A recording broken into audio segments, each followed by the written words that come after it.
जय हिंद बच्चों। तो लेकर आ चुका मैं आप लोगों के लिए क्लास 11 से फर्स्ट चैप्टर हम स्टार्ट कर रहे हैं विच इज सेट। ठीक है, तो फटाफट देखते हैं कि सेट में हमें सबसे पहले क्या देखने को मिलेगा। सेट की अगर आप डेफिनेशन पे जाते हैं तो वहां पे सबसे मिलेगा आपके पास एक प्यारा सा वर्ड जिसे हम बोलते हैं वेल डिफाइंड, और फिर मिलेगा आपके पास कलेक्शन, उसके बाद मिलेगा ऑफ ऑब्जेक्ट्स। ऑब्जेक्ट्स की जगह पे कुछ नाम हो सकते हैं, एनिमल्स के नेम्स हो सकते हैं, कुछ न्यूमेरिक वैल्यूज हो सकते हैं, कुछ अल्फाबेट्स हो सकते हैं, तो it can be anything basically, right. तो अब इस डेफिनेशन को समझने के लिए हमें छोटे छोटे इन वर्ड्स को समझना बेहद जरूरी है, तभी जाकर आपको ये जो डेफिनेशन है वो प्रॉपर जो है वो क्लियर होने वाला है। तो अगर हम वेल डिफाइंड की बात करते हैं तो वेल डिफाइंड का सिंपल सा मतलब समझिएगा, एक हिंदी सिंपल सेंटेंस में सबके हिसाब से सही होना। ध्यान समझिएगा, वेल डिफाइंड का मतलब क्या है, सबके हिसाब से सही होना, मतलब पर्टिकुलरली इस तरह से डिफाइंड हो कि अगर कोई भी चाहे तो उसे बता सके, इस तरीके से। अभी समझ में आएगा एग्जांपल से। दूसरा आपके पास कलेक्शन। कलेक्शन का मतलब है ग्रुप्स में डिवाइड कर देना, ग्रुप्स में डिवाइड करना, बहुत सारे कलेक्शन करना, गैदर कर लेना। ठीक है, अगली चीज ऑब्जेक्ट्स आपको बता दिया, कुछ भी हो सकते हैं। ठीक है, इसमें कहते हैं the objects of the same sets are called members और यू कैन से एलिमेंट्स। कहता है अगर कोई पर्टिकुलर सेट्स होंगे तो उसके अंदर जो भी आपके पास मेंबर्स होंगे, एलिमेंट्स होंगे, बेसिकली जो भी चीजें होंगे, ऑब्जेक्ट्स होंगे, उसको हम मेंबर्स के नाम से या तो एलिमेंट्स के नाम से बेसिकली हम उसे बोलेंगे। एग्जाम्पल देखना, जैसे मैंने बोला ऑल कलर्स ऑफ रेनबो। आप मुझे एक बात बताइए, ऑल कलर्स ऑफ रेनबो का मतलब क्या है? जो विवग्योर की हम बात करते थे 7 कलर्स की, VIBGYOR, है ना, violet, indigo, blue, green, yellow, orange, red. अब ये सभी के सभी कलर्स अगर मैं किसी से भी पूछता हूं, सबसे पहले चेकआउट करना है कि ये वेल डिफाइंड है या फिर नहीं है। अगर हम वेल डिफाइंड की बात कर रहे हैं तो आपको समझना पड़ेगा कि ये वेल डिफाइंड है या नहीं। फॉर एग्जांपल, आप मेरे से पूछेंगे विवग्योर के कलर, बेसिकली रेनबो के कलर, तो मैं ये विवग्योर बताऊंगा। किसी और से भी पूछेंगे जिसको बेसिकली पता हो तो वो क्या बताएगा भाई, विवग्योर ही बताएगा। मतलब एक तरीके से कंप्लीटली 100% सबके हिसाब से सही है, इसीलिए हम इसे क्या कह रहे हैं, सेट कह रहे हैं। आई बात समझ में, क्योंकि ये वेल डिफाइंड है। कलेक्शन मतलब ग्रुप्स, ये क्या ग्रुप्स ऑफ कलर है, कलेक्ट किया गया, गैदर किया गया, बहुत सारे कलर्स हैं, और हर एक कलर को हम क्या बोलेंगे, एलिमेंट्स या फिर मेंबर्स, इसी पर्टिकुलर सेट के। आई बात समझ में, अभी धीरे धीरे समझ में आएगा। अगली चीज आपके पास ऑल स्टेट्स ऑफ इंडिया। अगर हम ऑल स्टेट्स ऑफ इंडिया की बात करते हैं तो हर एक के हिसाब से सेम ही होगा भाई, डिफरेंट तो होगा नहीं, है ना। जिसको ना पता उसकी बात नहीं कर रहे हैं। नेक्स्ट है all reverse of India, fix है आपके पास, तो ये भी आपके पास एक सेट है। नेक्स्ट है ऑल प्राइम फैक्टर्स ऑफ 330। आप 330 का प्राइम फैक्टर्स निकालते जाएं, आपको यही मिलेगा, जिसकी वजह से ये क्या है, हर एक के हिसाब से बिल्कुल सही है। It means it is well defined, got it. दूसरी चीज, collection of vowels in English alphabet. अगर हम इंग्लिश अल्फाबेट की वॉवेल्स की बात करते हैं तो AEIOU है आपके पास, ये फिक्स है, हर एक के हिसाब से वही होने वाला है, तो इसीलिए ये भी क्या आपके पास एक सेट है। आगे बात समझ में, ठीक है। चलो भाई, अब बात करते हैं कि कौन सा ऐसा होगा जो वेल डिफाइंड नहीं होगा, कौन कौन से ऐसे होंगे। तो चलो भाई फटाफट देखते हैं। पहले में कहा जाता है all good cricket players of your school. देखो, आपके स्कूल के अच्छे अच्छे प्लेयर की बात कर रहे हैं, क्रिकेट प्लेयर की बात कर रहे हैं, तो देखो किसी के हिसाब से पूछोगे ना तो कोई और नाम लेगा, मेरे को आप पूछोगे तो कोई और नाम लूंगा, किसी और स्टूडेंट को आपके स्कूल से पूछोगे तो वो कोई और नाम लेगा। It means it is not well defined, हर एक के हिसाब से सेम नाम नहीं आ रहा है प्लेयर का, क्रिकेट प्लेयर का, that's why it is not a set, got it. चलिए दूसरी चीज है all big cities of India. अगर आप किसी पर्सन से पूछते हैं कि बताओ भाई इंडिया के बिग सिटीज के नाम क्या हैं, तो इंडिया के बिग सिटीज में बहुत सारी सिटीज आएंगे, कोई कुछ बोलेगा, कोई कुछ बोलेगा, सभी की सभी सेम आंसर नहीं देंगे, that's why it is not a set. ठीक है, वेल डिफाइंड नहीं बेसिकली। ऑल लवली फ्लावर्स, देखो किसी को कुछ और फ्लावर्स पसंद होते हैं, किसी को कोई और फ्लावर पसंद होता है। अगर आप हमसे पूछेंगे तो कुछ बोलेंगे, कोई और से पूछेंगे किसी और पर्सन से वो कुछ और बोलेगा, जिसके वजह से बेसिकली ये वेल डिफाइंड में नहीं आता है, गॉट इट। चलो भाई, 5 most renowned scientist of the world. पूरे वर्ल्ड में रिनॉन्ड का मतलब होता है जाना माना, बहुत ज्यादा फेमस बेसिकली आप कह सकते हैं, जिनकी ऑनर्ड पर्सन बेसिकली बहुत ज्यादा उनके आदर किया जाता हो। तो वो 5 पर्सन्स के नाम अगर आप पूछेंगे साइंटिस्ट के तो कोई कुछ बताएगा, कोई कुछ बताएगा। तो जब जहां पे डाउट जैसी सिचुएशन आ जाए वो वेल डिफाइंड नहीं होता है। आई बात समझ में? तो इस केस में वो सेट नहीं कहलाता है। Got it? इतनी बात समझ में आ गई। अब हम बात करते हैं, यस, अब हम बात करते हैं रिप्रेजेंटेशन ऑफ सेट्स की, रिप्रेजेंटेशन ऑफ सेट्स की, ठीक है। तो रिप्रेजेंटेशन ऑफ सेट्स की अगर हम बात करते हैं तो सबसे पहले, चलो रिप्रेजेंटेशन ऑफ सेट से पहले भी मैं आप लोगों को एक छोटी सी प्यारी सी चीज दिखाना चाहता हूं, और वो है आपके पास नोटेशंस, ठीक है। तो मैं बात कर रहा था कुछ नोटेशंस की जिसका हम यहाँ पे फ्रीक्वेंटली यूज करने वाले हैं बेसिकली। जैसे कि मैंने बोला नेचुरल नंबर, तो अब नेचुरल नंबर को यहाँ पे कैसे रिप्रेजेंट करोगे? कैपिटल एन से। अभी आपके अपने माइंड में सिर्फ और सिर्फ इतनी सी बात डालनी है कि कहीं पे अगर हम नेचुरल नंबर की बात करेंगे तो उसका शॉर्ट फॉर्म जो होगा वो कैपिटल एन होगा, बस और कुछ नहीं, सिंपल सी बात, ठीक है। होल नंबर के लिए आप कैपिटल डब्ल्यू का यूज करेंगे। इंटीजर्स के लिए या तो आप आई का यूज कर सकते हैं, नहीं तो आप कैपिटल जेड का यूज कर सकते हैं। रैशनल नंबर के लिए आप कैपिटल क्यू का यूज करेंगे। रियल नंबर्स के लिए आप कैपिटल आर का यूज करेंगे, ठीक है। इरेशनल नंबर्स के लिए आप कैपिटल टी का यूज करेंगे। पॉजिटिव रैशनल नंबर बोले तो क्यू के ऊपर प्लस लगा दो, और पॉजिटिव रियल नंबर बोले तो आर के ऊपर प्लस लगा दो। मतलब जो भी चीज पॉजिटिव नेगेटिव बोला जाए उसके अकॉर्डिंगली आप प्लस माइनस आप लगा सकते हो उसमें, तो वहां पे आपके पास रिप्रेजेंटेशन हो जाएगा। जैसे मैंने बोला इंटीजर, तो अगर मेरे को रिप्रेजेंट करने का पॉजिटिव इंटीजर्स, तो you will write here Z positive, और you can also write I positive. Got it? ठीक है। वहीं पे अगर आपको नेगेटिव इंटीजर्स को रिप्रेजेंट करना है, so you can write Z negative, और you can also write I negative. Got it? चलें आगे। तो इस तरह से पॉजिटिव नेगेटिव हर एक के केस में कर सकते हैं। भाई नेचुरल नंबर होल नंबर होता ही नहीं पॉजिटिव नेगेटिव, तो उसके लिए तो कोई चक्कर है ही नहीं, वो डायरेक्टली आपके पास उसी तरह से रहने वाला है। आई बात समझ में? ठीक है, चलो भाई अब हम बात करने वाले हैं रिप्रेजेंटेशन ऑफ सेट। देखो रिप्रेजेंट करने के तरीके को बेसिकली उसको रिप्रेजेंटेशन ऑफ सेट कहते हैं, और हमारे पास यहाँ पे दो तरीके हैं रिप्रेजेंट करने के। किसी भी सेट को हम दो तरीके से रिप्रेजेंट कर सकते हैं। एग्जाम्पल देखते जाइएगा। सबसे पहला है आपके पास यहाँ पे रोस्टर, या फिर हम इसी को टेबुलर फॉर्म के नाम से जानते हैं। तो जब हम रोस्टर या फिर टेबुलर फॉर्म की जब हम बात करते हैं तो इस केस में क्या आता है, देखिए इस केस में जो लिखा है उसको बाद में देखेंगे, सबसे पहले एग्जाम्पल देखते हैं, तब आपको बेहतरीन तरीके से समझ में आएगा। जैसे कि यहाँ पे देखिए एग्जाम्पल, पहला एग्जाम्पल है the set A of all even natural numbers less than 15। इस चीज को बेहतरीन तरीके से समझने की कोशिश कीजिएगा अच्छे से, तब जाकर आपको सभी चीजें क्लियर हो जाएंगे। बेसिकली एक सेट कहता है ए है जिसके अंदर इवन नेचुरल नंबर है और वो लेस देन 15 है, लेस देन 15 है। तो आपको पता है 15 से कम नेचुरल नंबर और इवन होने चाहिए, तो वो क्या होंगे 2 4 6 8 10 12, यही नंबर्स होने वाले हैं। ठीक है, चलो तो रोस्टर फॉर्म में हम कैसे इसको रिप्रेजेंट करते हैं? पहले तो सेट ए का नाम देते हैं उसको कैपिटल लेटर से, ध्यान समझना, उसको हम कैपिटल लेटर से जनरली सेट्स को रिप्रेजेंट करते हैं। उसके बाद हम दो कर्ली ब्रेसेस का यूज करते हैं कुछ इस तरीके से, स्टार्टिंग और एंडिंग वाले, है ना, ओपन और क्लोज वाले। उसके बाद का काम होता है आपके पास इसके अंदर एलिमेंट्स लिखने का। अभी बताया ना एलिमेंट्स क्या होते हैं, किसी भी सेट के अंदर जो भी ऑब्जेक्ट्स होते हैं उसको हम एलिमेंट्स कहते हैं।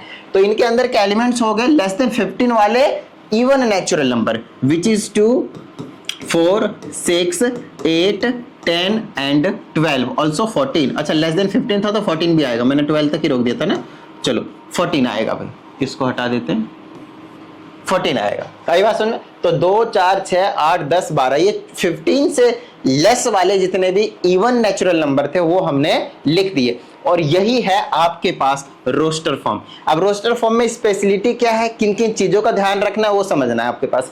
जो भी सेट को हम रिप्रेजेंट करेंगे उसको कैपिटल लेटर से रिप्रेजेंट कर देंगे, उसका नाम A to Z आप कोई सा भी अल्फाबेट यूज कर सकते हैं। इक्वल टू का साइन लगाना है, ये कर्ली ब्रेसेस का यूज करना है। उसके बाद अंदर जितने भी आप एलिमेंट्स लिखेंगे हर एक को आप सेपरेट करेंगे कॉमा से। किससे सेपरेट करेंगे आप?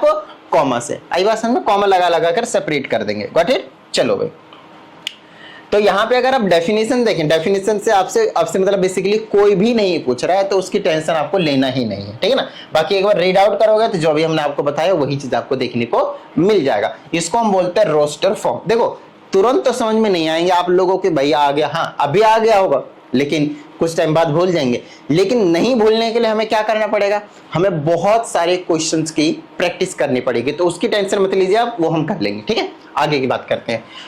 अब हमारे पास यहाँ पे सेट बिल्डर फॉर्म, या फिर इसी चीज को हम रूल मेथड के नाम से भी जानते हैं। अगेन आई विल से आपको रीडिंग लेने की जरूरत नहीं है डेफिनेशन की, सीधा ये एग्जांपल समझाते हैं, फिर आप डेफिनेशन को रीड कीजिएगा, आपको बेहतरीन तरीके से समझ में आ जाएगा। ठीक है, आप ध्यान समझिएगा। फिर से वही सेम एग्जांपल है हमारे पास, the set A of all even natural number less than 15। तो फिर से यहाँ पे वही नंबर्स आने वाले 2, 4, 6, 8, 10, 12 एंड 14, है ना। तो इन सभी को हमें क्या करना है, सेट बिल्डर फॉर्म में बेसिकली लिखना है। सेट बिल्डर के फॉर्म में आपको रिप्रेजेंट करना है। तो रिप्रेजेंट करने के लिए सेट बिल्डर फॉर्म में फिर से हम क्या लिखेंगे, मान लेते हैं सेट को हमने ए से रिप्रेजेंट किया, फिर आपको कर्ली ब्रेस से शुरू करना है, एंड भी करना है, चलो करेंगे अकॉर्डिंगली जहां तक हम लिख पाएंगे। अब इसको लिखने का तरीका क्या होता है, जो भी अंदर एलिमेंट्स होते हैं, मेरी बात ध्यान से सुनिएगा, जो भी अंदर एलिमेंट्स होते हैं उसको हम पहले तो एक्स बोल देते हैं। यस, उसको हम पहले क्या बोलते हैं, एक्स बोल देते हैं, और फिर हम उस एक्स को डिफाइन करते हैं। फिर हम उस एक्स को क्या करते हैं, डिफाइन करते हैं, और यहां पे लिखते हैं such that x is such that, इसको कॉलन भी बोलते हैं। एक्स इज सच दैट, यहां पे सच दैट का काम कर रहा है, x is an even natural number less than 15। अब मेरी बात ध्यान से सुनिएगा भाई, मेरी बात ध्यान से सुनिएगा, यहां पे हो क्या रहा है, x is such that x is an even natural number less than 15। अब इसका मतलब आप समझ रहे हैं, इसका मतलब सिंपल सी बात है कि हमने लिखा वही चीज है, बस हमने यहाँ पे x is such that लगाकर उस पर्टिकुलर एलिमेंट्स को हमने x से रिप्रेजेंट किया है। अब ऐसा बिल्कुल भी नहीं है कि आप इसको सेट बिल्डर के फॉर्म में अगर आप लिख रहे हैं तो सिर्फ यही एक तरीका है, इसको लिखने का एक दूसरा भी तरीका, ध्यान से सुनिएगा। इसको मैं हटा रहा हूं, ये चीज यहां पे वैसे भी लिखा हुआ है आपके लिए, मैं ऐसे भी लिख सकता हूं x इज सच दैट, क्योंकि मुझे रोस्टर फॉर्म में पता चल चुका है कि ये है क्या, 2, 4, 6, 8, 10, 12, 14। देखो रोस्टर फॉर्म में अगर आपको पता चल जाता है ना, तो सेट बिल्डर फॉर्म में लिखना वो आसान हो जाता है, क्योंकि उसके बाद हमें सिर्फ और सिर्फ एक कॉमन प्रॉपर्टी ढूंढनी होती है। कॉमन प्रॉपर्टी कैसे ढूंढेंगे, फॉर एग्जांपल हर एक को अगर मैं देखूं तो दो एक्स्ट्रा जा रहा है, या फिर आप ये भी देखें तो हर एक नंबर 2 का मल्टीपल है। तो जो भी पैटर्न आप वहां पे ऑब्जर्व करोगे उसके अकॉर्डिंग आप उसका आंसर लिख सकते हो, और वो 100% सही होगा, उसमें किसी भी तरह की कोई भी जो बात है वो नहीं होगी गड़बड़ वाली। ठीक है, ध्यान समझिएगा। चलो इससे पहले एक छोटी सी चीज बता देता हूं यहाँ पे, जैसे कि हमने यहाँ पे आपको बात बताया कि रोस्टर फॉर्म है, क्या ये रोस्टर फॉर्म है, ये है, तो यहाँ पे आप 2 सिंबल का यूज करोगे इस तरह से और एक इस तरह से। इसका इस सिंबल का नाम है एप्सिलॉन, और इसका मतलब होता है बिलोंग्स टू। ठीक है ना, अभी क्योंकि इनका मैं यूज करने वाला हूँ वहां पे, इसलिए बता दे रहा हूँ पहले। एप्सिलॉन का मतलब है बिलोंग्स टू, ठीक है ना, बिलोंग्स टू, और इसका मतलब है डज नॉट बिलोंग, बेसिकली, है ना, बिलोंग नहीं करता, डज नॉट बिलोंग। तो अब इन दोनों का यूज कैसे करेंगे सर, एक बार हमें फटाफट वो बता दिए, ध्यान समझिएगा। अगर आप यहाँ पे नोटिस करें तो 2, 4, 6, 8, 10, 12, 14 ये सभी के सभी एलिमेंट्स है सेट ए में। तो किसी भी एलिमेंट्स के लिए हम इसको यूज करते हैं, कोई भी आप क्या इसके लिए हम इसे कब यूज करते हैं, किसी भी एलिमेंट्स के लिए, कि कोई भी एलिमेंट एक सेट से कब बिलोंग कर रहा है या फिर कब बिलोंग नहीं कर रहा है। फॉर एग्जाम्पल इफ आई से 2 बिलोंग्स टू, आप पूरे सेट का नाम लिखेंगे विच इज हियर ए, तो क्या ये ट्रू है या फिर नहीं है। बिलोंग्स टू का मतलब है जो 2 है वो सेट ए में है या नहीं है, तो आपने ऑब्जर्व किया है, so it is correct. But if I से 3 बिलोंग्स टू सेट ए, क्या आप इस सेट के अंदर 3 एलिमेंट को देख पा रहे हैं, हम इस एलिमेंट के लिए यूज करते हैं, तो बोलेंगे नहीं सर, तो ये फॉल्स है। तो अगर आप इसको ऐसे काटा मार दें तो अब ये ट्रू हो जाएगा, इसका मतलब है 3 does not belongs to set A. तो belongs to and does not belongs to को समझना बेहतरीन तरीके से आपके लिए जरूरी है, तब जाकर मैं उसको सेट बिल्डर फॉर्म वाले जो दूसरे तरीके हैं वो आपको मैं समझा पाऊंगा, और फिर सेट बिल्डर वाले क्वेश्चंस में आपको फिर प्रॉब्लम नहीं होगी। बताइए पहले ये बिलोंग्स टू और does not belongs to clear हो गया ना, ठीक है। चलिए आगे की बात करते हैं हम। कहां गया रे, ये काइंड्स ऑफ सेट आ गया ना, ये रहा सेट बिल्डर फॉर्म। अब मैं इसी चीज को ना दूसरे तरीके से समझाने की कोशिश कर रहा हूं। जैसे कि मेरे पास सेट ए जो है वो क्या था, 2, 4, 6, 8, 10, 12, 14 सेट ये था। अब इसी को हमें क्या करना है, सेट बिल्डर फॉर्म के सेट बिल्डर के रूप में लिखना है। तो सेट बिल्डर के फॉर्म में लिखने के लिए आपको क्या करना है, कॉमन प्रॉपर्टी ढूंढनी। उससे पहले आप x को असाइन कर दो कि x क्या है, ये सभी के सभी एलिमेंट्स हैं। x इज सच दैट लिखते ही आपको पता चल जाना चाहिए ये जो x है वो किसको रिप्रेजेंट कर रहा है, इस सेट के एलिमेंट्स को रिप्रेजेंट कर रहा है। और इसको हम अलग अलग तरीके से लिख सकते हैं, ये अलग अलग तरीके से हम लिख सकते हैं। आई बात समझ में? ठीक है, चलो। तो x इज इक्वल टू क्या लिख दो, यहाँ पे x पे कंडीशन लिखो, x क्या है, 2 का मल्टीपल है तो आप लिख दो 2n। बोलो कोई दिक्कत? 2 का मल्टीपल है तो क्या लिख दो आप इसे 2n। और n पे आप बोलोगे देखो n की वैल्यू अगर मैंने 1 लिया तो 2 इंटू 1 2 आएगा। अगर n की वैल्यू मैंने 2 लिया तो 2 2 जा 4 आएगा। 2 की वैल्यू मैंने 3 लिया, n की वैल्यू 3 लिया तो 6 आएगा। n की वैल्यू 4 लिया तो 8 आएगा। n की वैल्यू 5 लिया तो 10 आएगा। n की वैल्यू 6 लिया तो 12 आएगा। और n की वैल्यू अगर मैंने 7 लिया तो मेरे पास 14 आएगा। अब इस चीज को बेहतरीन तरीके से समझना है कि n पे हमें यहाँ पे कंडीशन लगानी पड़ेगी, क्योंकि अगर मैंने यहाँ पे कंडीशन नहीं लगाया तो पता है क्या हो जाएगा, आप n की कुछ भी वैल्यू ले सकते हो, नेगेटिव पॉजिटिव 0 चलता रहेगा। भाई यहाँ तो ऐसा करना नहीं है, हमारे पास एलिमेंट तो टोटल इतना ही है, तो हमें n पे कंडीशन लगानी पड़ेगी कि ये इतना ही होना चाहिए, इससे ज्यादा नहीं हो सकता। तो आप यहाँ पे लिखोगे n जो है ना वो लेस देन 8 कर दो। चलो कोई दिक्कत? 8 से कम वाले, अब 8 से कम वाले का मतलब समझना भाई, 8 से अगर मैंने लेस देन बोला है n को, इसका मतलब 1 to 7 नहीं है, 0 भी है, -1 भी है, -2 भी है। लेकिन अगर मैं n के जगह पे 0 -1 -2 लिख देता हूं तो क्या ये वाले एलिमेंट्स आएंगे 8 n इज लेस देन 8 के लिए, लेकिन और भी एक्स्ट्रा एलिमेंट्स आ जाएंगे, 0 आ जाएगा, -2 आ जाएगा, -4 आ जाएगा, -6 आ जाएगा। तो ये एलिमेंट्स तो हमें नहीं चाहिए। और अगर हमें ये वाले एलिमेंट्स नहीं चाहिए तो इस केस में कंडीशन भी ऐसे लगाना पड़ेगा। अब यहाँ पे कॉमा लगाकर आप लिख दोगे ये जो n है ना, n वो बिलोंग करेगा सिर्फ और सिर्फ नेचुरल नंबर से, सिर्फ और सिर्फ नेचुरल नंबर से, और किसी और बेसिकली नोटेशन से डिनोट आपके पास बिलोंग नहीं करने वाला है। तो हमने छोटे वाले n पे कंडीशन लगा दिया, वो बिलोंग कर रहा है बड़े वाले n से, मतलब नेचुरल नंबर से। मतलब अगर आपने n की वैल्यू लेनी है तो 8 से छोटी लेनी पड़ेगी, ध्यान से समझना है। ये ना दिमाग खोलने वाली चीज है। आप सीधा सीधी ये वाला तो देखो कोई भी लिख देगा, मेरी बात ध्यान से सुनिएगा, ये वाले ना बिल्कुल जो बेसिक वाले बच्चे होंगे वो भी लिख देंगे इजीली, लेकिन ये वाले सभी दिमाग नहीं लगा पाते हैं। और ये वाला जिस दिन आप लिखना सीख गए उस दिन आपसे एक भी क्वेश्चन सेट बिल्डर फॉर्म वाला जो है वो गलत नहीं होगा। आई बात समझ में? ठीक है, तो इस बात का प्रॉपर ध्यान रखना है। तो हमने कंडीशन ऐसे लगा दिया है कि भाई इसके अलावा और कोई एलिमेंट्स आएगा ही नहीं, और इसी को ही हम बोलते हैं सेट बिल्डर फॉर्म। बताइए किसी भी तरह की कोई प्रॉब्लम, या फिर इसको हम बोलते हैं रूल मेथड, है ना, रूल लगा दिए, नियम लगा दिए कुछ। Got it? चलो भाई, और भी अगर आपको और भी कोई पैटर्न दिखता है उसके अंदर तो उसके अकॉर्डिंगली आप काम कर सकते हैं, वो आपके लिए बेस्ट रहेगा। चलो भाई, ओके, तो अब हम डिस्कस कर लेते हैं कुछ extra topics which are kinds of sets. अलग अलग तरह के डिफरेंट टाइप्स का आपको सेट्स जो है वो देखने को मिलेंगे।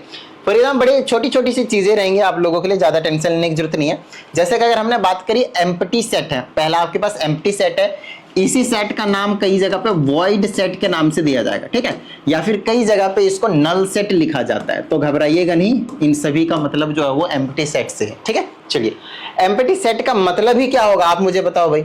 एम्प्टी सेट का मतलब होगा एक ऐसा सेट जिसके अंदर एक भी एलिमेंट नहीं होगा, एक भी एलिमेंट नहीं होना चाहिए। The set must be empty. ठीक है, फॉर एग्जाम्पल मैं अपनी तरफ से एक एग्जाम्पल लेता हूं, नेचुरल नंबर बिटवीन 4 and 5। आप मुझे बताइए कि 4 और 5 के बीच का नेचुरल नंबर क्या है। तब बोलोगे सर नेचुरल नंबर तो इसके बीच में है ही नहीं। तो बस मैंने बोला कि भाई एक एलिमेंट बताओ जो 4 और 5 के बीच में हो, नेचुरल नंबर बेसिकली, तो आपने बोला है ही नहीं। तो ये जो आपने सेट बताया एक सेट है, वेल डिफाइंड है, लेकिन ये जो चीज है इसके अंदर कोई भी एलिमेंट नहीं है, इसीलिए इसको बोलेंगे एम्प्टी सेट। देखते हैं यहाँ पे क्या आपके पास लिखा गया है। इसमें कहते हैं collection of all natural numbers less than 1। अब 1 से लेस वाले अगर आप नंबर ढूंढेंगे, 0 आएगा, -1 आएंगे, है ना, -2 आएंगे, अगर हम परफेक्ट इंटीजर्स की बात करते हैं तो क्या ये नेचुरल नंबर्स होंगे? नहीं। तो आप 1 से लेस देन जाने की कोशिश करेंगे तो एक भी नेचुरल नंबर नहीं मिलेगा। It means it is a empty set, an empty set. Got it? चलिए, दूसरा कहता है an even prime number greater than 2। एक बात बताइए, प्राइम नंबर होते हैं आपके पास 2, फिर 3, फिर 5, फिर 7, फिर 11, फिर 13 एंड सो ऑन। इस तरह से आपके पास चलते रहते हैं जो किसी से बेसिकली डिवाइड नहीं होता है, एक और खुद के अलावा, ठीक है। अब पहला जो ऐसा नंबर है वो इवन भी है और प्राइम भी है, लेकिन इसके अलावा दुनिया में कहीं पे भी कोई भी नंबर है वो इवन और प्राइम आपके पास नहीं हो सकता, दो के अलावा, दो को छोड़कर। मतलब दो से ग्रेटर वाले अगर आप इवन और प्राइम ढूंढने जाएंगे तो कहीं पे भी मिलेगा नहीं, इसलिए ये भी क्या हो गया, एक एम्प्टी सेट होगी। आई बात समझ में, ठीक है, ध्यान समझिएगा। अब इसको रिप्रेजेंट कैसे करते हैं, देखो सेट तो रिप्रेजेंट करेंगे, सेट तो बनाएंगे, लेकिन उसके अंदर कोई भी एलिमेंट नहीं लिख पाएंगे तो इसको खाली छोड़ देंगे। या तो आप इसको 5 लेटर का यूज करके आप इसको रिप्रेजेंट कर सकते हैं। 5 खुद रिप्रेजेंट कर रहे हैं एक सेट को जिसके अंदर एक भी एलिमेंट नहीं है। आई बात समझ में, ठीक है। चलिए दूसरा आपके पास singleton set. Singleton set as name suggest एक ऐसा सेट जिसके अंदर सिर्फ और सिर्फ एक ही एलिमेंट हो। ध्यान समझिएगा, एक ऐसा सेट जिसके अंदर सिर्फ और सिर्फ एक ही एलिमेंट हो। For example natural number between 4 and 6, तो नेचुरल नंबर 4 और 6 के बीच में कौन सा होगा, ओनली 5। 5 एक ऐसा नेचुरल नंबर होगा जो 4 एंड 6 के बीच में नेचुरल नंबर होने वाला है आपके पास, तो वो आपके पास एक सेट लिखेंगे, उसके अंदर 5 लिखेंगे, और एक ऐसा सेट है जिसके अंदर क्या है, एक ही एलिमेंट है, so will say it as singleton set. कोई दिक्कत नहीं भाई, या फिर यूनिट सेट भी कह सकते हैं आप इसको, कोई दिक्कत वाली बात नहीं है ना। एग्जांपल देखो, एक सेट लिया जिसके अंदर सिर्फ एक एलिमेंट लिखा है 0, दूसरा यहां पे लिख देगा है x is equal to 3x minus 1 is equal to 8, 3x x is such that 3x minus 1 is equal to 8 ऐसा लिखा है। तो यहां से अगर मैंने सॉल्व करा x की वैल्यू के लिए तो लिखूंगा 3x minus 1 is equal to 8, 3x is equal to minus 1 अंदर चला जाएगा तो 9 और x की वैल्यू 3। मतलब एक ऐसा सेट लिखूंगा जिसके अंदर सिर्फ और सिर्फ 3 लिखा जाएगा, क्योंकि इसका सॉल्यूशन जो होगा वो क्या होगा, ओनली 3 निकलेगा। तो ये भी आपके पास क्या है, एक सिंगलटन सेट है। तो ये लिखने के अलग अलग तरीके हैं, घबराना नहीं है ना। जैसे जैसे हम क्वेश्चंस की प्रैक्टिस करेंगे वैसे आप लोगों को बेहतरीन तरीके से सारी की सारी चीजें जो है वो समझ में आ जाएंगे। आई बात समझ में, ठीक है। चलिए आगे की बात करते हैं, और वो है हमारे पास फाइनाइट सेट। देखो फाइनाइट सेट क्या होते हैं, एक ऐसा सेट जिसके एलिमेंट्स को आप इजिली काउंट कर सकते हैं, उसे हम बोलते हैं finite set. That's it, finite, ठीक है। एग्जांपल, एक सेट लिया, उसके अंदर मैंने वोवेल्स लिख रखे हैं, 5 वोवेल्स से काउंट कर लिया, अच्छी बात है। नेक्स्ट है 2, 4, 6 ऐसे करके 100 तक एलिमेंट्स आ रहे हैं, तो उसको भी आपने काउंट कर लिया कि 50 टोटल एलिमेंट्स हैं इसके अंदर, तो इसको हम बोलते हैं finite sets. For example natural number less then 10, less than 10। अब लेस देन 10 में नेचुरल नंबर में क्या आएगा, 1 2 3 4 5 6 7 8 9 तक ही आएगा बस लेस देन 10 में। लेकिन अगर मैंने ऐसा बोल दिया सेट ऑफ नेचुरल नंबर्स, अब बताओ सेट ऑफ नेचुरल नंबर का कहने का क्या मतलब है भाई, काउंटिंग शुरू करो 1 2 3 4 5 6 7 और कहीं पे भी रुकना ही नहीं है, क्योंकि कोई कंडीशन दिया ही नहीं है। तो उस केस में हम उसको क्या कह देते हैं, इनफाइनाइट सेट। क्या कह देते हैं हम उसको, इनफाइनाइट सेट। तो अगला जो सेट है हमारे पास, ध्यान समझिएगा, अगला जो सेट है हमारे पास वो आपके पास इनफाइनाइट सेट ही है, कोई दिक्कत वाली बात नहीं भाई। तो ये रहा मेरे पास इनफाइनाइट सेट। आगे समझ में, एग्जांपल देखो, set of even natural number. अब इवन नेचुरल नंबर तो बोला है लेकिन कोई कंडीशन बताया ही नहीं है, और अगर कोई कंडीशन नहीं बताया तो वो रुकेगा ही नहीं, और जब वो रुकेगा ही नहीं तो वो इनफाइनाइट सेट बन जाएगा। बताओ भाई, किसी भी तरह की कोई प्रॉब्लम नहीं ना। चलो अगले की बात कर लेते हैं। कहता है एक्स इज सच दैट, देखिए सेट बिल्डर फॉर्म में लिखा है x is such that, x हमारे पास नेचुरल नंबर है और एक्स हमारे पास प्राइम नंबर होने चाहिए। तो नेचुरल प्राइम नंबर भैया वही है, जाने दो, कहीं रुकेगा ही नहीं, तो इनफाइनाइट सेट हो गया। कि कुछ आपके पास एग्जांपल डायरेक्टली लिखे हुए हैं, ध्यान समझते जाइएगा, मजा आता चला जाएगा। नेक्स्ट आपके पास कार्डिनल नंबर, या फिर जिसको हम ऑर्डर भी कहते हैं किसी भी एक फाइनाइट सेट का। देखो आप कार्डिनल नंबर जो होता है वो किसी फाइनाइट सेट का ही होगा, इनफाइनाइट सेट का नहीं होगा। इसका मतलब क्या है हम वो आपको समझा देते हैं। देखो कार्डिनल नंबर बोलने का मतलब है एक सेट के अंदर कितने एलिमेंट्स हैं, और कितने एलिमेंट्स है भाई वो आप कैसे बता पाओगे, जब आप उसके एलिमेंट्स को काउंट कर पाओगे।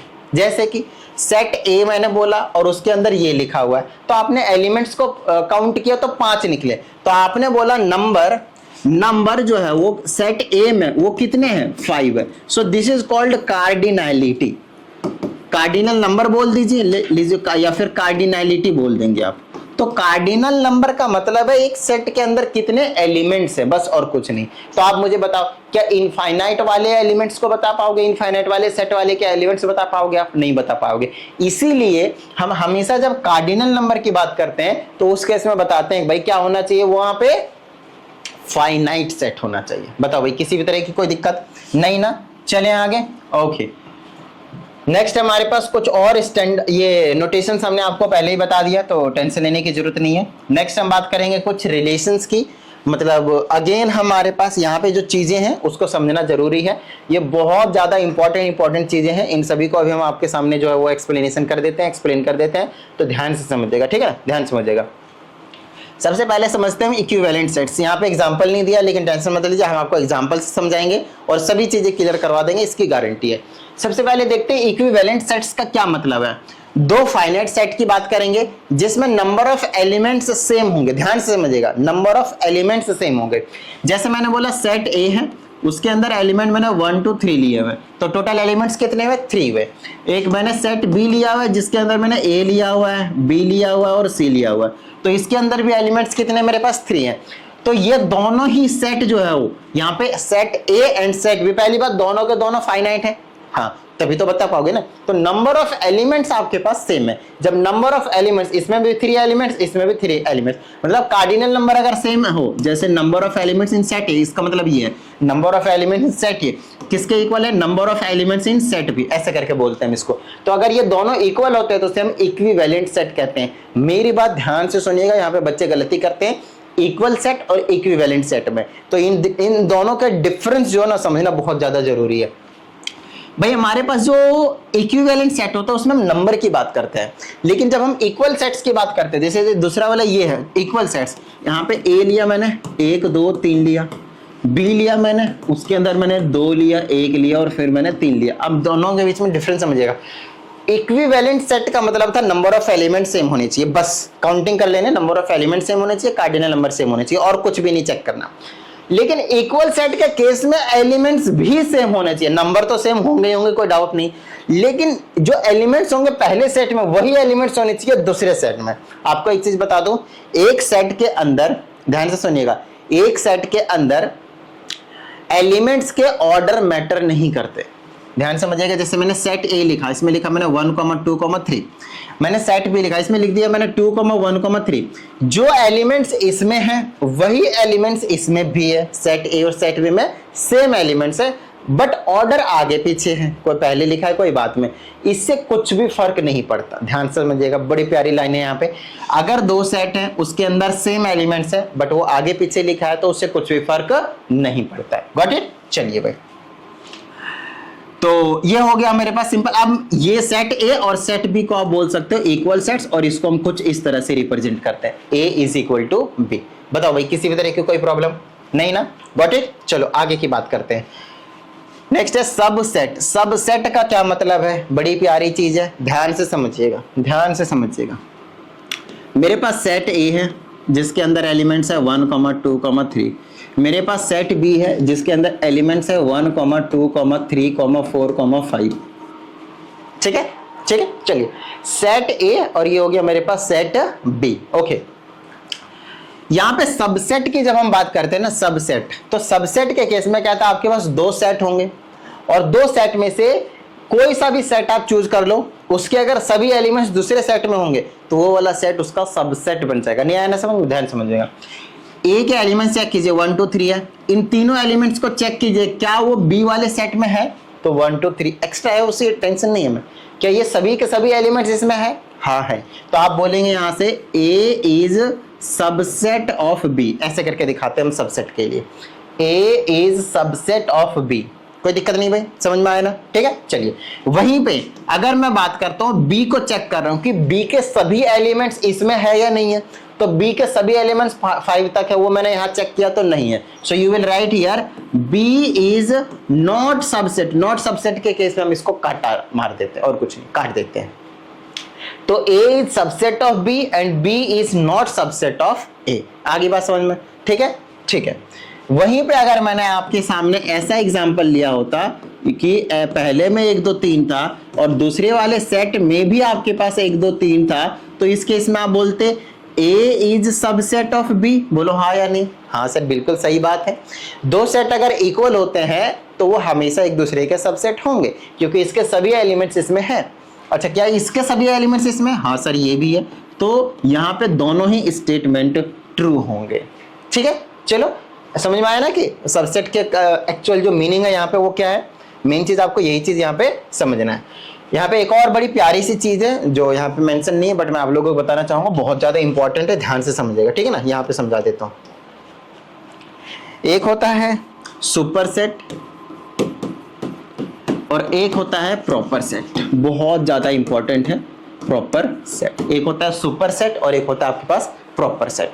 ये जो सुपर सेट है उसका क्या मतलब है, एग्जांपल से ही आपको बेहतरीन तरीके से समझ में आएगा। पहला सेट लिया मैंने ए बी एंड सी लिया हुआ है, ठीक है। दूसरा सेट लिया मैंने A B C D E F लिया हुआ है मैंने, ठीक है। अब मेरी बात ध्यान सुनिएगा, आप यहाँ पे हंसते खेलते कहेंगे कि sir A is subset of B, क्योंकि आपको सबसेट का जो मीनिंग है वो समझ में आ गया है कि A के सभी एलिमेंट्स आपके पास B में है तो A जो है वो सबसेट हो जाएगा। आपको ये भी पता है कि B is not subset of A, क्योंकि आपको ये भी पता चल चुका है, ठीक है। लेकिन क्या आपको ये पता है कि यहाँ पे ये जो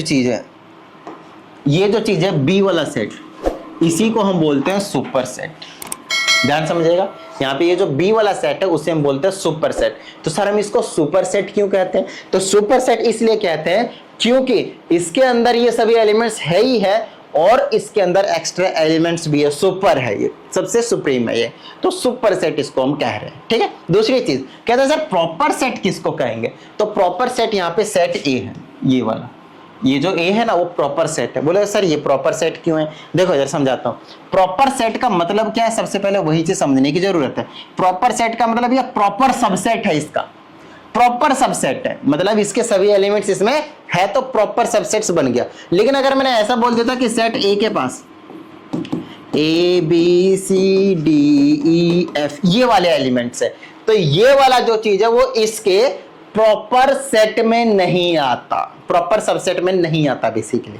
ध्यान समझिएगा। अब प्रॉपर सेट क्या है, तो प्रॉपर सेट का मतलब है ये इसका सबसेट होना चाहिए लेकिन इक्वल नहीं होना चाहिए। प्रॉपर सेट का बस इतना सा मीनिंग है, सबसेट तो होगा लेकिन इक्वल नहीं होगा। अगर हम नॉर्मल सबसेट की बात करते हैं, ध्यान समझिएगा, अगर हम नॉर्मल सबसेट की बात करते हैं तो नॉर्मल सबसेट के केस में चाहे इक्वल हो चाहे उससे एलिमेंट्स कम हो कुछ फर्क नहीं पड़ता। लेकिन जब हम प्रॉपर की बात करते हैं तो एलिमेंट्स इक्वल नहीं होने चाहिए, so it is not a proper subset और सेट बेसिकली। लेकिन ये वाली जो चीज है, ये वाली, इसमें डी भी लिख दूंगा तो भी कोई दिक्कत नहीं, अब भी ये प्रॉपर सेट है। आई ना बात समझ में, तो इन दोनों के बीच में जो डिफरेंस है उसे क्लियर करके हमेशा रख लेना, आगे काम आएगा। चलो भाई, अगला है हमारे पास पावर सेट। पावर सेट को समझना बहुत ज्यादा जरूरी है भाई। फिर यूनिवर्सल सेट समझेंगे और सबसेट्स ऑफ रियल नंबर्स, वो अभी हम आपको बताएंगे यहाँ पे इंटरवल्स के फॉर्म में। अब हमें पावर सेट समझने की जरूरत है। पावर सेट, अगर आपके पास एक सेट ए है जिसके अंदर एलिमेंट्स मैंने लिया 1 है 2 है 3 है एंड आपके पास बस 3 तक लेते हैं, क्योंकि सबसे जब बनाने लग जाएंगे ना तो बहुत लंबा क्वेश्चन बन जाएगा, इसलिए हम सिर्फ इतना ही तक एग्जांपल अभी ले रहे हैं, ठीक है। सेट ए के अंदर जो एलिमेंट्स है आपके पास 1 है 2 है एंड 3 है, ठीक है। पावर सेट को हम ऐसे रिप्रेजेंट करते हैं, पी फिर ब्रैकेट फिर ए, इसका मतलब है पावर सेट ऑफ ए। जब कोई चीज मैं यहाँ पे लिखा हुआ नहीं है डिटेल में और मैं आपको एक्सप्लेन कर रहा हूं तो आपको उस चीज को लिख लेना है, क्योंकि बाद में वापस वीडियो देखने के लिए आपके पास टाइम नहीं होगा। तो पावर सेट ऑफ ए, अब पावर सेट ऑफ ए का क्या मतलब है, पावर सेट ऑफ ए का मतलब है, इसको हम ऐसे रिप्रेजेंट कर रहे हैं और इसका मतलब है all possible subsets of set A. Sir ये तो हमें समझ में नहीं आया, ये क्या बोल गए, अब ध्यान से समझना तो ही समझ में आएगा। देखो पावर सेट का मतलब है अगर आपके पास कोई सेट दिया है तो उसके टोटल कितने सबसेट्स बन सकते हैं, उन सभी सबसेट्स के एक सेट को हम पावर सेट बोलेंगे। All possible subsets of set ए, मतलब ये पावर सेट ऑफ ए कुछ और नहीं है, एक नया सेट है जिसके अंदर सभी सबसेट्स आएंगे जो सेट ए के होंगे। सर ये क्या कंफ्यूज याद दिया, ध्यान समझना। सबसे पहली चीज एक इंपॉर्टेंट लाइन लिखो यहाँ पे, और वो इंपॉर्टेंट लाइन है empty set is subset of every set. Yes, ये कुछ इंपॉर्टेंस नोट में डालना है कि एम्प्टी सेट है वो हर एक सेट का सबसेट होगा। Empty set is subset of every set. For example मैंने बोला सेट ए में अगर मेरे पास 1 और 2 एलिमेंट्स हैं तो एक नया सेट आपने लिया विच इज 5 जो कि एम्प्टी सेट है, तो एम्प्टी सेट इसका सबसेट होगा ही होगा, इसमें किसी भी तरह का कोई भी डाउट नहीं होनी चाहिए। एम्प्टी सेट इसका सबसेट होगा, क्यों? क्योंकि इसके सभी एलिमेंट्स इसमें मिल रहे हैं आपको। जब एलिमेंट्स ही नहीं है तो मिल रहे होंगे भाई, ध्यान सी बात है ना।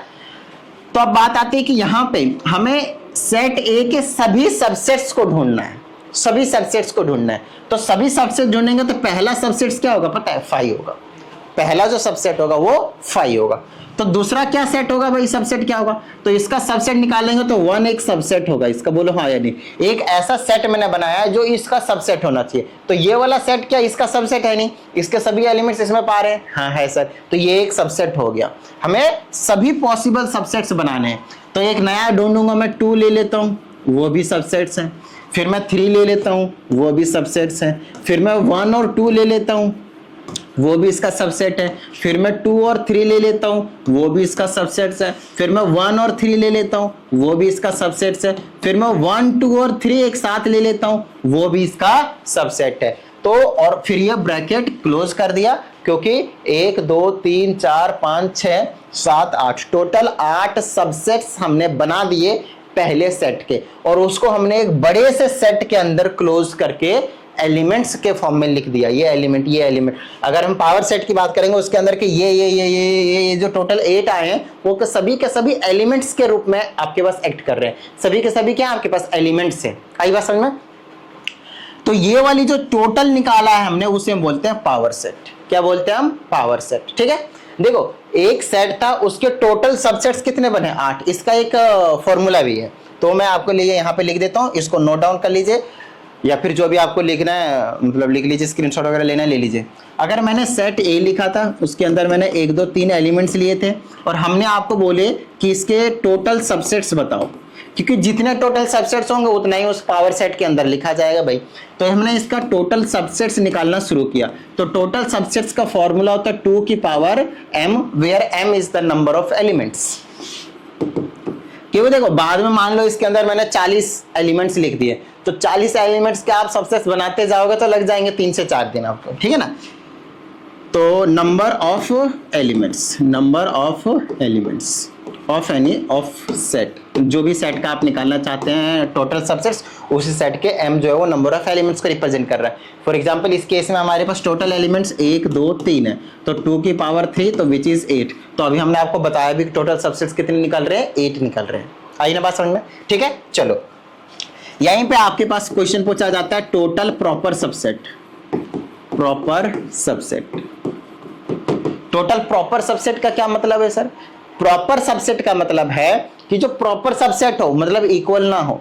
तो इक्वल कौन से होंगे? जिसमें ये सेम वाला 1 आ रहा होगा, तो 1 को हटा दो, तो उसका फॉर्मूला बन जाता है 2 की power m minus 1, minus total के साथ -1 है, ध्यान रहे। तो 2 की पावर m मतलब 2 की पावर 3 माइनस 1, तो 8 माइनस 1 7। तो ये 7 प्रॉपर सबसेट बनेगा। ये जो क्वेश्चन, ये जो चीज मैंने बताई ना, बहुत सारे बुक्स में भी मेंशन है ही नहीं, लेकिन इसके बेस पे क्वेश्चन आ जाता है, तो इनका प्रॉपर ध्यान रखना है। और इसके बेस पे जेईई में इसमें क्वेश्चन गारंटी के साथ आएगा ही आएगा, और आया है और आता रहेगा हर साल, क्योंकि इस चैप्टर में जो प्यारा सा कॉन्सेप्ट है वो ये वाला है। तो इसके बेस पे क्वेश्चन आता ही आता है, तो ध्यान रहे प्रॉपर। और आपके स्कूल वाले जो क्वेश्चन होंगे उसमें भी आने वाले हैं, तो ये नहीं कि सिर्फ जेईई मेंस में आएंगे आपके पास। नेक्स्ट है पावर सेट। पावर सेट हमने आपको बता दिया। अब हमारे पास यूनिवर्सल सेट। देखो यूनिवर्सल सेट क्या होता है उसको मैं आप लोगों को एग्जांपल से देता हूं। एक हमने यूनिवर्सल सेट लिए जिसके अंदर मैंने लिख दिया 1 है 2 है 3 है, ऐसे करके 100 तक एलिमेंट्स लिखे हुए। क्या लिखे हुए? 100 तक एलिमेंट्स लिखे हैं। फिर मैंने बोला 1 2 3 4 तक एक सेट लिखा, फिर मैंने दूसरा वाला सेट भी लिखा, उसमें 5 से 6 7 8 तक लिखा है, ऐसे करके। और ऐसा करके मैं बहुत सारी सेट्स क्या कर सकता हूँ? बना सकता हूँ। और ये सभी के सभी सेट्स के अंदर जो भी एलिमेंट्स हैं, जितने भी एलिमेंट्स हैं, वो कहाँ से आए? इस वाले सेट से आए, यूनिवर्सल सेट से। कैपिटल यू से आप बेसिकली आप इसे रिप्रेजेंट करेंगे। तो इसी चीज को हम बोलते हैं यूनिवर्सल सेट। आई बात समझ में? ठीक है, चलो अभी एग्जांपल क्वेश्चंस करेंगे तो आपको ज्यादा समझ में आएगा। और ये सबसेट ऑफ रियल नंबर का मतलब अभी समझ में आ जाएगा इंटरवल की तरीके, interval as a subset of real number. इसको समझना बहुत ज्यादा जरूरी है, ध्यान से समझना। सबसेट ऑफ रियल नंबर का क्या मतलब है, इसको समझने के लिए सिंपल अभी आप सिर्फ इतना समझिए, अगर मैंने 2,5 लिखा है और ऐसे करके लिखा है और यहाँ पे जो एलिमेंट्स है वो किससे बिलोंग कर रहा है, रियल नंबर से, तो इसका मतलब क्या है, इसका मतलब है ऑल नंबर्स बिटवीन, ध्यान समझिएगा, ऑल नंबर्स बिटवीन 2 and 5, और सभी रियल नंबर्स होंगे तो इनफाइनाइट नंबर्स होंगे, सिर्फ आपको 3 और 4 नहीं देखना है, इनफाइनाइट नंबर्स 2.1 2.12 ऐसे ही मतलब काउंटिंग करते रह जाएंगे तो जिंदगी चली जाएगी लेकिन काउंटिंग पूरी नहीं होगी। आ रही बात समझ में? तो ऑल नंबर्स बिटवीन 2 and 5 की अगर हम बात करते हैं तो उसको हम इसके बिटवीन 2 and 5 बोला, ध्यान समझिएगा। अब इसी चीज को मैं ऐसे लिख रहा हूं, तो अगर मैंने यहाँ पे मान लो कि x है जिसे मैंने एलिमेंट से रिप्रेजेंट किया था, इसको आप ऐसे लिखेंगे x is greater than 2 and less than 5, इसकी रिप्रेजेंटेशन आप ऐसे देंगे। और यहीं पे ब्रैकेट देखिए, दोनों ने यहाँ पे स्मॉल ब्रैकेट है, फिर मैं इसको ऐसे लिख सकता हूँ 2,5, इधर छोटी लिखा मैंने लेकिन इधर मैंने स्क्वायर ब्रैकेट लगाया। अब इसका मीनिंग डिफरेंट है, चीजों का समझना है। इसका मतलब क्या है, इसको हटाते हैं, इसका मतलब है x जो है वो 2 से तो ग्रेटर है और लेस देन तो 5 है, बट 5 इज ऑल्सो देयर, तो यहाँ पे इक्वल टू का साइन लगाएंगे। All the numbers between 2 and 5 but 5 is also there, इसका ये मतलब है। लेकिन अगर मैंने ऐसा लिखा, मैंने फिर से 2,5 लिखा है, इधर मैंने स्क्वायर ब्रैकेट लिखा और इधर मैंने स्मॉल ब्रैकेट लिखा हुआ है, तो इस केस में क्या है, all numbers between 2 and 5 and also 2 is included there. So अगर मैंने x से रिप्रेजेंट कर रहा हूं इसके बीच के सभी नंबर्स को, तो 2 से ग्रेटर तो है ही है और 2 भी इंक्लूडेड है और लेस देन 5 है, इसका ये मतलब है। आई ना बात समझ में? अगली चीज, अगर मैंने 2,5 लिखा और सभी में स्क्वायर ब्रैकेट लगा दिया, सभी में स्क्वायर ब्रैकेट लगा दिया, तो इस केस में आप क्या करोगे, इस केस में आप लिखोगे कि 2 से ग्रेटर है x और लेस देन 5 है, जहां पे 2 भी इंक्लूडेड है और 5 भी इंक्लूडेड है, तो इक्वल टू का साइन आ जाएगा।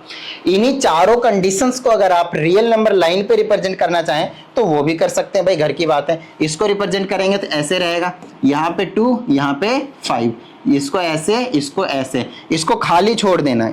क्यों खाली छोड़ा? क्योंकि 2 और 5 इंक्लूडेड नहीं है और बाकी सब इंक्लूडेड है, उसको मैं कलर कर दिया। वहीं पे अगर हम इसको रिप्रेजेंट करते हैं, इस वाले को, तो इसको ऐसे करेंगे, यहाँ पे 2 लिखेंगे, इसको खाली छोड़ेंगे, यहाँ पे 5 लिखेंगे लेकिन इसको खाली नहीं छोड़ेंगे, इस तरह से इसको डार्क कर देंगे, इसका मतलब है यहाँ पे 5 इंक्लूडेड है और इसके बीच के तो नंबर सब में ही आएंगे ही आएंगे, उसमें तो किसी भी तरह का कोई भी डाउट नहीं रहेगा, राइट। चलिए अगर हम इसकी बात करते हैं तो इस केस में भी आपको समझ में आना चाहिए कि नंबर है, यहाँ पे 2 है, यहाँ पे 5 है, यहाँ पे 2 तो इंक्लूडेड है तो you will dark over here, and यहाँ पे अगर आप 5 की बात करते हो तो 5 आपके पास ऐसे ही रहेगा और इनके बीच वाले नंबर्स तो आपके पास सभी के सभी इंक्लूडेड है, जो कि इस तरह से आप रिप्रेजेंट करेंगे। One last more which is 2,5, both side square bracket, तो यहाँ पे 2 लिखेंगे, यहाँ पे 5 लिखेंगे, ये भी इंक्लूडेड है आपके पास एंड ये भी आपके पास इंक्लूडेड है और इसके बीच वाले नंबर्स भी आपके पास इंक्लूडेड है, कुछ इस तरह से। तो ये रियल नंबर लाइन पे आप जो रिप्रेजेंटेशन है वो कुछ इस तरह से आप दे सकते हैं, जो कि आप लोगों के लिए बेसिक चीज होनी चाहिए। बताइए किसी भी तरह की कोई प्रॉब्लम नहीं ना? चलें आगे भाई। ओके फाइन, यहां तक भी करवा दिया मैंने आप लोगों को, ये भी करवा दिया। देखो अब हमारे पास आते हैं वेन डायग्राम्स। ये जो वेन डायग्राम्स वाली चीजें हैं ना, वो आपको मैं अगली वीडियो में कराऊंगा, क्योंकि वहां से रिलेटेड आपके पास बहुत सारी जो चीजें हैं वो आप लोगों को क्लियर होने वाले हैं। और वहीं पे हम आप लोगों को करवाएंगे union, intersection, difference of set, symmetric difference of set and complement of set. उसके बाद ये वाले कुछ रिजल्ट्स और फिर आपके पास कुछ प्रॉपर्टीज आएंगे कि ये जितने भी टॉपिक से रिलेटेड है ना वो वेन डायग्राम से रिलेटेड है। तो जब तक आपको वेन डायग्राम्स क्लियर नहीं होंगे ना, तब तक मजा नहीं आने वाले हैं इन चीजों को पढ़ने में। तो सबसे पहले वेन डायग्राम्स क्लियर करवाएंगे, उसके बाद हम ये सभी के सभी चीजें आप लोगों को करवा देंगे। तो आई होप इस वीडियो में सभी चीजें आप लोगों को समझ में आ गए होंगे। चलिए प्रैक्टिस करते रहिएगा, मिलते हैं अगली वीडियो में। जय हिंद।